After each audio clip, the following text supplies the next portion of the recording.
You might think that the best bard items are Deadmans, Locket, Nightvow, or maybe even Lathyrus. But I'm here to tell you that there are over 20 whole items that are bought to win in Challenger. So for today, I'm going to tell you exactly when you should buy them. I'll explain how you can plan out all 6 items right here in the loading screen. And at the end of this video, I'm giving you 10 real Challenger games, and it's going to be your job to tell me what I should buy. And by the way, unlike the last video where we talked about sets of 6 items, this is all about individual items, so we're going to mix and match items with so much more customizability. But without further ado, this is every single bard item explained in 30 minutes.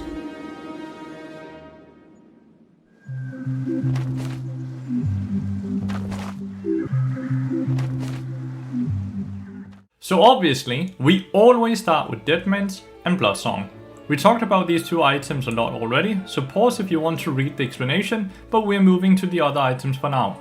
With the tax evasion build, the only time you prioritize upgrading your boots is if you win defeat, and when you do, you only rush the lucidity upgrade. The reason why it's so good is because it gives you in-combat movement speed every time you auto attack, and that helps you reposition yourself for Q stunts, and branding 25 abilities for only 1100 gold is absolutely amazing. If you don't get defeat, then you don't upgrade your boots until you buy everything else. But after Deadmans, Bloodsong and boots, this is where the variety begins. Just so it doesn't get too complicated though, I'm going to divide up the items into a compass. On the left, you have defensive items to make you tankier. On the right, you have offensive items to make you do more damage. To give you an extreme example, Hexblade is a great snowballing item, and you only buy it when you're ahead. The passive gives you movement speed and attack speed whenever you ult, which makes it easier to reposition and kite. The big reason why it's only a snowball item is because it's very expensive, and the components feel horrible, so being behind means you're going to be stuck with useless components for way too long. On the complete other side, Locket gives you armor, magic resist and health, but the active gives your team an AoE shield, so it's good at countering AoE damage. Now, from top to bottom, you have selfish items which just makes yourself stronger, and selfless items which are there to help your team more. On the top, Yaksho is the best tank item against mixed damage teams for yourself, since it lets you stack up both armor and magic resist in a single item. At the bottom, you have Bloodletter. It's a fantastic item if you're 2 or more AP teammates, since your autos and meeps red magic resist, which lets your team do more damage to them. Now that you see all 4 sides, let's move our first 4 items to each of the 4 quadrants. As you can see, Hexblade is both offensive and selfish because it's mainly a damage item and it only gives you stats. Down here, Bloodletter is still offensive because you buy it to do more damage, but it's more about helping your team do more damage with the magic resist threat.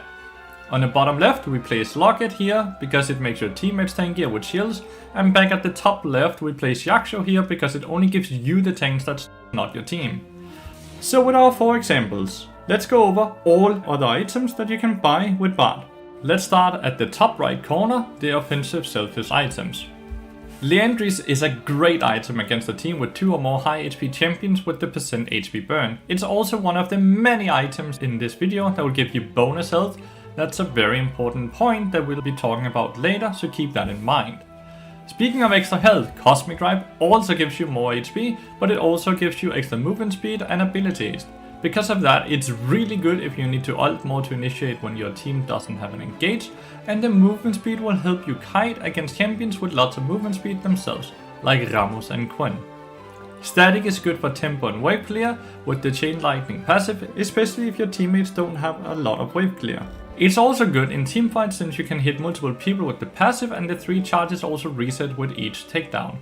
Terminus is a great item that gives you attack speed along with stacking armor and magic resist and armor and magic penetration with each auto attack. Since you need to be in combat for quite a while before you can fully stack the passive, you only want to buy this item against opponents that stall a lot, like drain tanks and healers. You also don't want to buy this item too early, since you want to wait until the enemy stacks resistance to make the percent armor and magic resist penetration more useful.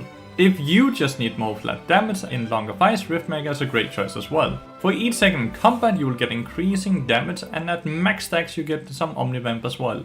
It's a great item to pair with Lathyrus and Bloodletters because both of these items give you health, which gives you more AP because of their items' passives. For the last item in this quadrant we have Wit's End. It's an attack speed item like static, but instead of giving you wave clear, it's mainly here to give you extra tenacity and magic resist, so you build this if you're against AP champions with lots of CC, but still want a little extra damage for your auto attacks. From here, the offensive, selfless quadrant has the smallest number of items. Just to remind you, these items are here to help your team do more damage. Along with Bloodletter, which we already explained, we have Imperial Mandate. Since our Meep slow enemies in an area, Mandate's passive procs on everyone in the area and they all get popped by your teammates as well. Even though it doesn't have a lot of tank stat, it is super cheap item which lets you do extra damage when you're behind. The last one we have here is Abyssal Mask. Even though it does give you health and magic resist, the reason you choose this item is because of the passive, which makes enemy champions around you take 12% more magic damage. Because of this, you buy this item when you're playing against AP champions while your own team has 2 or more AP champions as well. With that, we are moving on to the defensive selfish items. Again, like Yaksho, these items purely give yourself tank stats. One of the best magic resist item is Caning Rukon, which gives you a magic shield that regenerates when you're out of combat.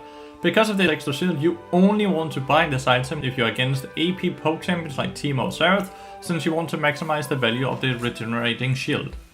Speaking of magic resist, we also have Force of Nature. Since it gives you stacking movement speed and magic resist in longer fights, it's a great item if you're playing against AP champions who have a lot of movement speed, like Nunu and Lilia.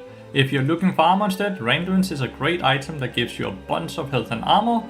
It also has a passive that reduces damage done by 80 crit champions like Caitlyn and Draven. With that, let's move to the last quadrant, the defensive items that also are selfless. This is where you're going to see the most supportive items, and they are the items that you will see normal supports buying the most. First of all, Frozen Heart doesn't give you health, but it gives you a lot of armor and abilities. The passive reduces the attack speed of enemies around you, so it's a great item against attack speed 80 champions that don't rely on crit like Belveth and Vayne. If you want some direct protection instead, here's Knight's Vow. Along with armor and health, you can choose one ally to bond with, and when they take damage, a portion of that damage gets redirected to you instead. Since you used to peel just one ally, you would want to pick it if there's a single hypercarry win con, like Smola, Catelyn or Kayle, or just a super fit person. If we want to get even more supportive, we got Redemption, which heals and damages allies and enemies in a circle after delay. Since the delay is quite long, you can pair it with Locket to keep your team alive for a little longer with the shield active. It also has the same delay as Bard's ult lasting for 2.5 seconds, so you can do ult directly into Redemption for guaranteed Redemption hit, either heal or damage. It's also a great niche item if you're playing either with or against Kindred, since their ult gives you an automatic immunity to damage, which makes it way easier to time the Redemption active. So that's all the items we have, or is it? We're still missing a few more, and I call these the super niche items. Firstly, we have Serpent's Fang. Even though the AD and lethality doesn't really help us, for just 2500 gold we got a passive that dramatically reduces shields from any kind of damage. Whether it's from our auto attacks, abilities, leaps and items. For that reason, it's a niche item you can get if there are 2 or more champions in the enemy team that have big shields in their kit, like Karma, Seraphine or Shen. Next we have Sonya's. The AP and armor is pretty good, but the reason we buy it is because of the stasis passive, which is really good against reset champions. If a Master Yi ults and presses Q on you, he needs to kill you before he can extend his ult timer and reset his Q cooldown. But if you press Sonya's, he has no way of killing you, so he just gets one shot. This is the same for every other reset champion like Pyke, Darius, Viego, Katarina and such. They don't kill you, they don't get a reset. Finally we have Mikael's. Again, we don't really care about the stats, but we do care about the active. Since it's basically a cleanse for your ally, it's really good against teams that rely on a single target CC, like Thresh, Lux, Varus, Ashe, Lilialt, and so on and so on. And now we finally have all the items down, but we still have boots. We did say that you should get Lucidity boots if you win the feat, but what if you don't? To answer that, we got a few choices and it's pretty straightforward. Steel Caps is good against AD champions, Merc Threads is good against AP champions and CC, Swifties is good if you're playing against champions with lots of throws like Ashe, Cillian or Nasus. Now, before we start talking about how to combine these items into a 6-item build, you probably have a few items in your head that we did not mention, so here's why certain items are just not good for Bard. The most common item I hear about is Rapid Fire Cannon. Rest in peace, my dear child. Not only are you wasting gold and crit, but you also don't need the extra range when your movement speed from Deadmans and Chimes will be enough for you to catch an opponent. We used to build Rapid Fire Cannon because it did a lot of damage, especially paired with Deadman's Blade. Nowadays it only does 30 or 40 damage, so you purely buy it for the range, which you don't care too much about. Another group I hear about are pure damage items like Nashers, Mejais, Rabadons and Lichbane.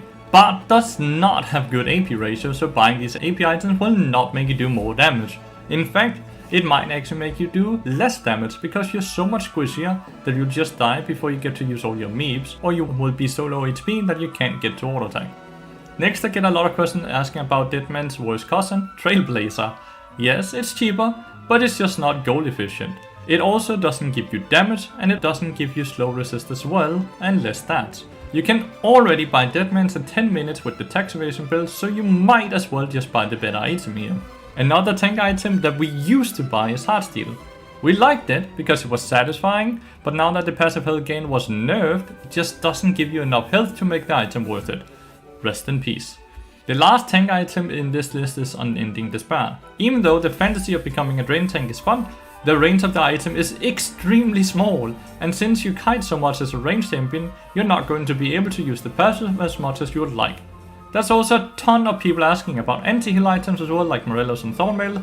If we're playing against heal heavy champions like Soraka Swain, then Ignite is more than enough to proc anti-heal. If you then use this as an extra item slot for stronger items, you'll be able to outdamage the healing while staying alive anyways. Next, for extra roaming power, a lot of people have also mentioned Symbiotic Boots, which gives you more out of combat movement speed, but that's just the thing, it's out of combat movement speed.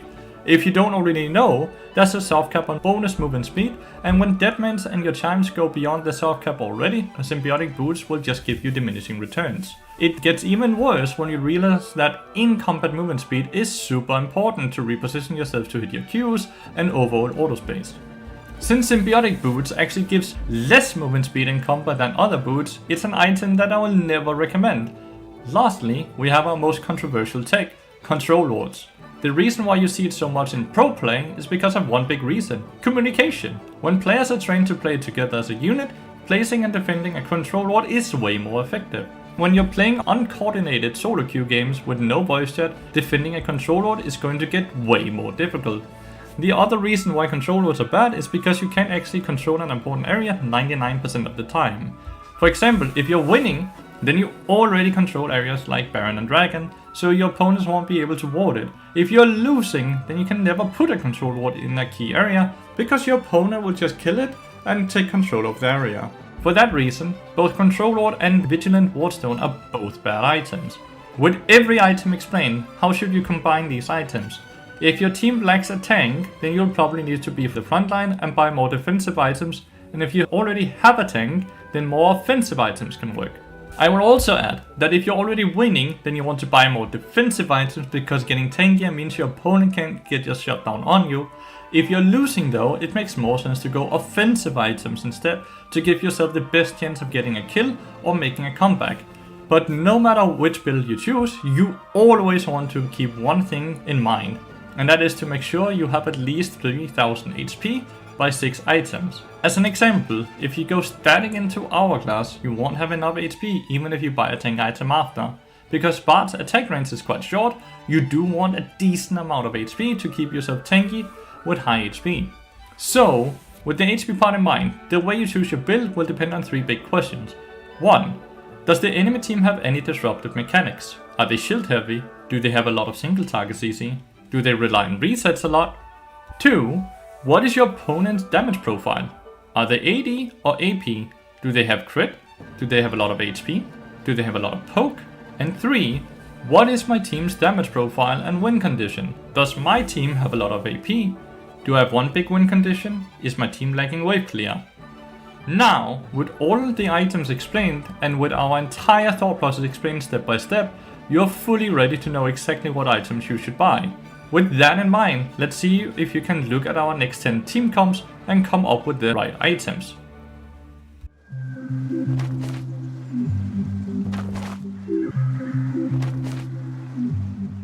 In this game, we are the team of Bard, Sire, Rise, Viego and Rumble. And we are playing into Elise support, Ezreal AD carry, Katarina mid lane, Olaf jungle, and Zed top lane. The first thing we can kind of see here is that our team itself is very split damage. It's very important that we get kills fast so Viego can get resets. On that team, they have also incredibly mixed damage. They have 3 melee champions, even though Katarina can be classified as melee or ranged. They have an aggressive strong bot lane with Elise Ezreal. They have very mixed damage as Katarina, generally speaking, goes 80 builds right now, Kraken Slayer and these type of items. And then they have quite a lot of true damage with Olaf and Zed as well. The classic we always do, no matter the game, we do Deadman's Blade and Bloodsong. So our first legendary item and support item is basically just always the same. Then it can go a lot of different ways depending on if we're winning or if we're losing. Let's assume we're winning first. If we were winning, I would start with Liandry's secondary after Deadman's Blade, simply because they have a lot of frontline, they have a lot of HP stagger, so to get a lot of value. Then, if we're still winning and we're still snowballing at the point I finished that, I would go Bloodletters to increase the damage of both myself, but also Rise and Rumble to get faster kills, overall more damage out. And of course, Bloodletters actually give quite a chunk of HP, so we will still be somewhat tanky, which is quite lacking on magic resist, which comes in the last item here, where we would then go Abyssal Mask to fix the magic resist issue, get more HP, and to increase damage even more, so we get kills faster to make sure that someone like Viego can get his kills and into transformation. Now, had we been losing, I would probably have opted into a lot more tanky items for Bart, or a bit of mixed utility as well. Something like Locket is extremely good into champions like Katarina. Hourglass could also be very good. Hourglass is really good into reset champions or champions like Olaf, where if he can't auto attack you, his ult will time out. Can be good into countering the big ZW. There's a lot of different ways to set and counter that, right? We could also go Riftmaker, last item, if we don't need tank stats at all and we can just opt into damage. Boot choice would probably always be steel caps. Unless we were hardcore winning, then I would probably opt into feats of strength Ionians. The next game, we have Bard Misfortune, Aurora, Rengar, Rumble versus Rakan, Jhin, Malphite mid lane, Viego jungle, and Ambessa top lane. In this game, they're quite AD heavy, right? Like, let's assume Malphite goes 1 AP item into tank. Then they are basically full AD. That means we go Deadman's Blade and Bloodsong as always, right? Then you have a bit of a different choices here, right? They're very front heavy, so Lathyrus is super good. If you find that someone like Viego gets Shield Bow, then you can go Serpent's Fang to counter Rakan, Malphite, Viego, and Ambessa. It's a lot of shields.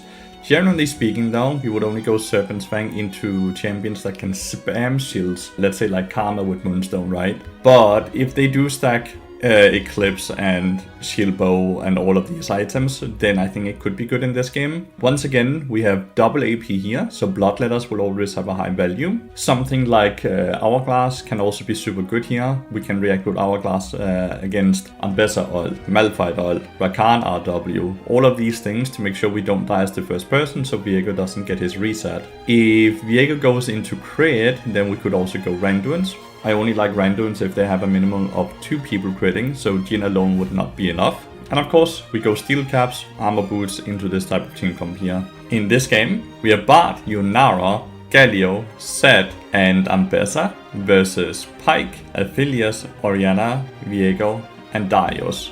We have a very beefy frontline already with Ambessa, Zed, and Galio, so we don't need to be too concerned about like having to be the frontline ourselves. And they have Darius, Viego, and Pyke, so at least 3 melee champions. Champions will get a decent amount of HP, and I don't think they will get too much magic resist because the only magic threat we really have is the Galio. So I'll do Deadman's Blade into Bloodsong, and then Liandry's. Then I like Sonya's because of the Viego, can counter the Orianna, can counter Darius Ying or something like that on us.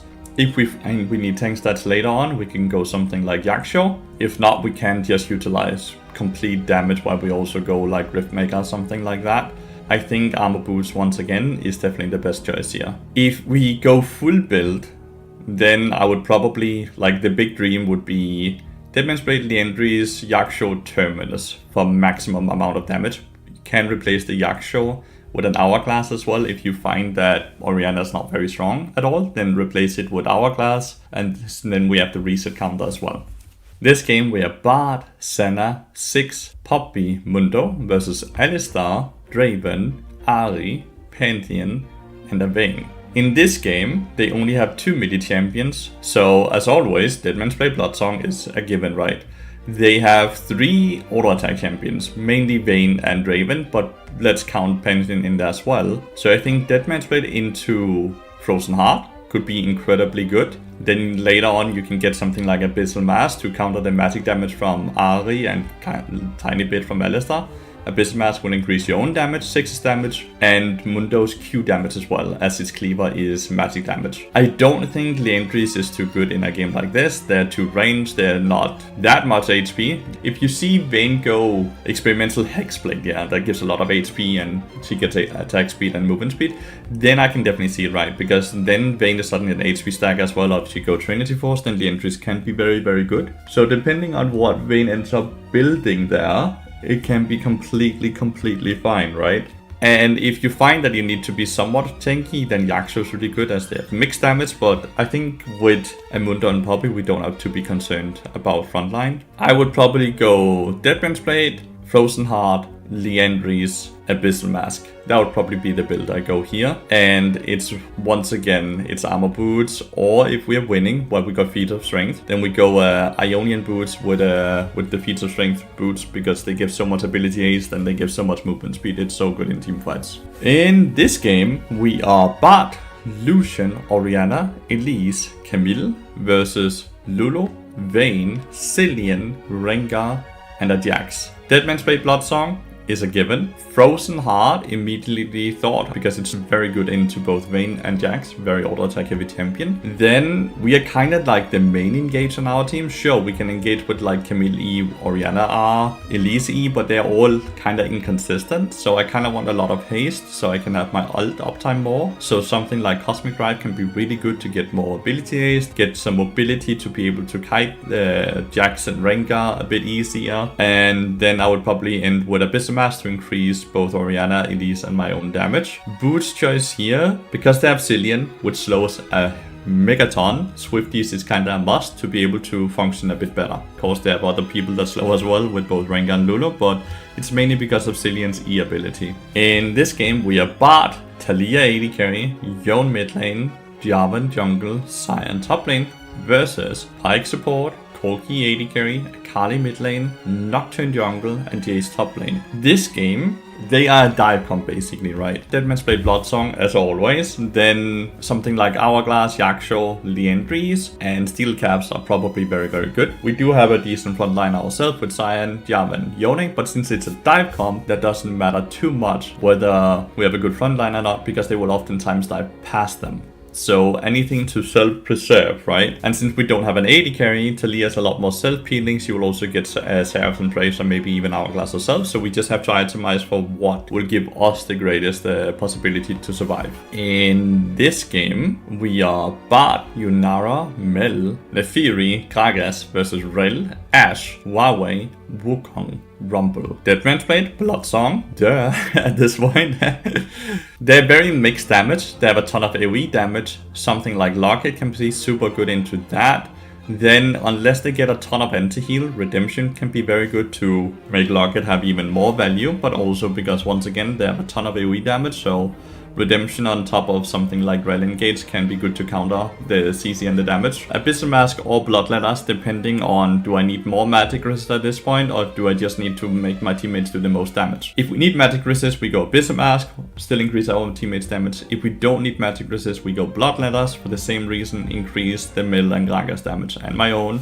Yunara also does a decent amount of magic damage. If we are incredibly poor, we instead go for Mandate, again still increase our teammates damage to be able to deal with it, right? I would probably go Mercs in a game like this. Huawei has 2 CC abilities, as Alt, Rel, Dub, Q. So a lot of different things there, plus a bit of extra magic resist will not hurt into a Rumble and Huawei lane at all. This game we are Bard, Corki, Kassadin, Sylas, Singed versus Pyke, Yunara, Victor, Udyr, Yone. We have Deadman's Blade, Bloodsong. We have a lot of AP on our team, so we need to go something like Abyssal Mask into Randuin's. Randuin's is to counter Yone and Yunara crit damage, and then we go Bloodletter to then increase our magic damage once again. They're pretty on hit, which means armor boots, steel caps would be very, very good in a game like this. If we are on the lower goal end, we could also opt into something like Knight's Vow. If Kassan ends up being our only win con, can start off by pairing it with Corki, and then when Kassan gets a bit higher level, then we pair it with him. But overall, I think Abyssal Mask Randuin's Bloodletters will give us the biggest chances of winning this game. In this game, we are Bard,